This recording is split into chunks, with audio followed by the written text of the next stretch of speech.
Okay, so good morning, afternoon, evening, night, whatever time it is for you guys for while watching this video. So 2 days ago, there was a dev stream which I sadly missed because I was in a whole preoccupied some other task at hand at house. But yesterday when I became free, I sat down. It was a whole 1 hour stream, and there are few things that I need to freely speak with you guys to lighten up my chest. Okay, so I want to just give a quick recap of what happened in the stream while reacting to that topic what the dev said. Sadly, I didn't record my live reaction to that thing, otherwise, I would have been more open to speak. But sadly, it wasn't possible. So, yeah, let's break down it by segment. Okay, so the first things first, apparently, the current creative director of SWTOR is retiring and he's giving his post to someone else to fill up that space. I'm not much of like you. I don't know the what's happening inside the company of BioWare and SWTOR, so no comments about it. They also talked about what content we are going to get in 7.1. So we're going to get a new operation called the R4 anomaly, having two modes: story and veteran mode. They discussed about the bosses and the decos and mounts they drop and everything. But I have a really interesting and slightly logical question. So the thing is, when 7 point like starting at 7.0, they told that we'll get a new up with 7.0 itself. But slowly when 7.0 got delayed, they said it's gonna be released in 7.1. So I took a 60-day subscription basically. Then I expected 7.1 would come within like a month or so, but like after many months, it's coming right now in August. So I have a doubt. I have this doubt. Why can't people who took subscription for 7.0 participate in R4 anomaly? Like it's a part of 7.0, right? Already we took subscription for that DLC. So why should we again pay just to play one goddamn operation? And good god, finally they talked about item rating and stats thing. So they basically increase the item rating for FP means Flashpoint, Conquest, and Implant gears, along with introducing new gear, which is obtainable from playing the new Operation R4 Anomaly in veteran difficulty only. Okay, I'm actually happy with it because I'm not gonna do PvP, which I'll talk about in section, and I'll mostly grind gear from solo content like flashpoints, conquests, weekly conquests, and stuff. Although I feel bad for people who wasted their time and sacrificed everything to play Nimops for the Nimop gear. I believe it's called Titetian gear or something. I don't remember its name. But if it is Titetian, I'm pretty sure it can't be upgraded above 330 even in 7.1. So yeah, I actually feel bad for them because they wasted a lot of time. A lot of groups have been forming and a lot of grind was behind it, like for months and months till now. The only thing I feel happy for being a preferred player is that I didn't waste my time in grinding or Operation Nim gear because I'm a preferred player, and you know you can't play operations if you're a preferred player, even if you even if you pay like 15 to 16 bucks for the whole DLC and all the content. So yeah, I didn't waste my time in grinding that op gear, although I did waste my time in grinding PvP gear, which is a mistake I wouldn't repeat in 7.1. Hooray! Finally, we are getting the new Manan daily area after 14,605 years with new decos and weapons and armor with its reputation and stuff. I believe its reputation, like IOCAT and Oricon and stuff. Also, new carton market items are coming. I have to see whether those items actually look good or not. The only thing I'm finally excited for is Snatch at a Life event. It's it's finally returning back after like a year or so. Thank good God. And the weapons they showed, the redesign of the weapons or the new weapons they're adding for night event. It's really good. I love them. Although they didn't show anything about the redesign or new armors they're adding for that event, we have to see how they're going to look in game when they get released. There will be few UI/UX changes too, it seems, like being able to change the color of the subtitles in cutscenes and the class colors, like the class color symbols. They also added the colorblind feature for people who are actually colorblind, which is really good for them, so they can finally get a proper view of what's happening and stuff. We are also gonna get a new cutscene, which I'm pretty sure it's gonna be like a 3-minute one, and then boom, it's over. So these are all the things they talked about in the stream, and they also talked mostly about the changes to their creative directive, and story writing team.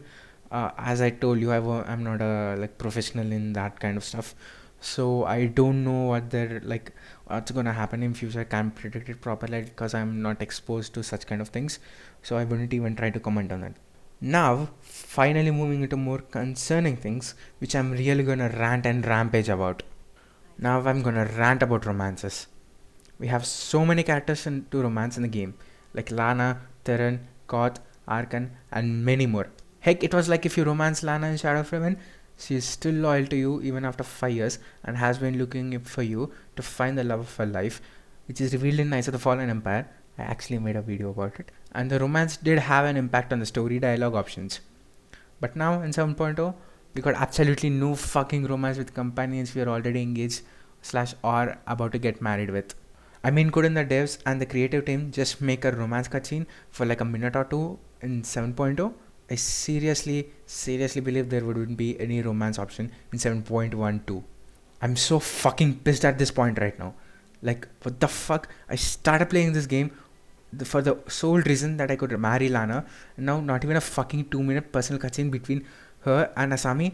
Like, what the fuck, BioWare? What the fuck is wrong with you? Seriously, did you forget of the old romance relationships? You are introducing new characters to romance and flirt with, yes, but none of those characters are as interesting to me as Lana is. And heck, the amount of lack of romance development and the boring story in 7.0 drove me to write my own fucking backstory for Asami and a fanfiction between her and Lana. I'm telling you, someone should remind the devs about romances. Also, they spoke absolutely nothing about balancing classes. Let me show you a clip of how bad the situation is to play PvP right now as a non-meta class like Shock.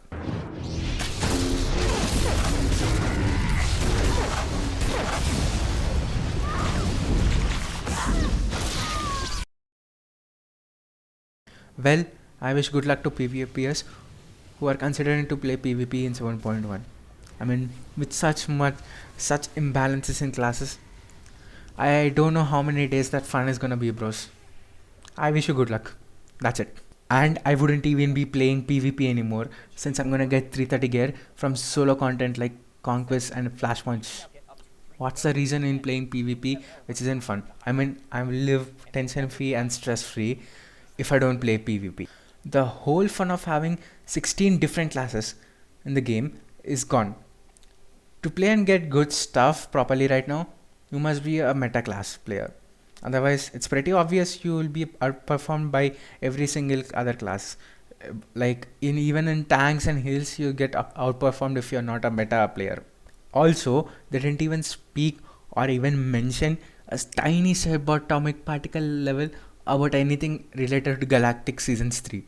So the only new things we're gonna get to play is the daily Manan area and the R4 anomaly, only like restricted and like kept in a VIP seat only for subs. Like what?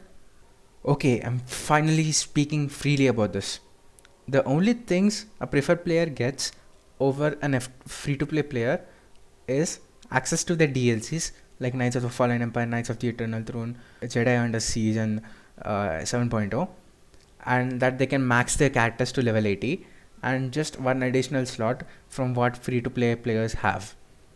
Which I'm not an expert in crew skills. In fact, I don't even craft anything from the crew skills. I just keep them like for time pass purposes.